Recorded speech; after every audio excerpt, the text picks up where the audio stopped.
Chers auditeurs, dans ce nouvel épisode, nous allons parler de l'audit organisationnel d'entreprise et des risques RH à anticiper en phase de cession.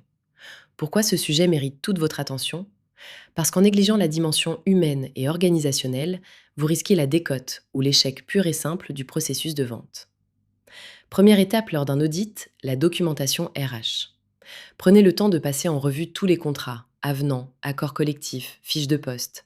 Une documentation incomplète ou mal tenue indiquera à un acquéreur potentiel que l'organisation manque de rigueur et de sécurité juridique.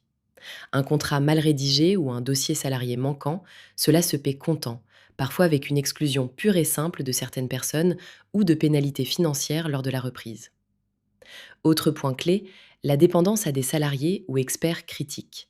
Si 80% de la valeur repose sur une poignée de personnes, c'est un drapeau rouge pour le repreneur. Formalisez les process, assurez la transmission des expertises et ne laissez pas les savoirs rester informels. Ensuite, analysez la gestion des talents et le climat social. Un turnover élevé, un climat tendu ou des perspectives d'évolution peu claires dissuadent les meilleurs acheteurs. À l'inverse, présenter une équipe soudée, enthousiaste et rassurée est un argument fort de valorisation. Enfin, n'oubliez pas la conformité.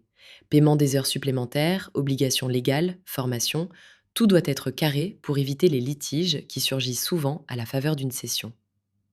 En synthèse, l'audit RH, ce n'est pas une formalité, mais une démarche stratégique pour préparer, valoriser et sécuriser la transmission. Vous souhaitez aller plus loin? Consultez notre blog ou contactez-nous pour un accompagnement. Partagez cet épisode, abonnez-vous pour ne rien manquer des prochaines émissions.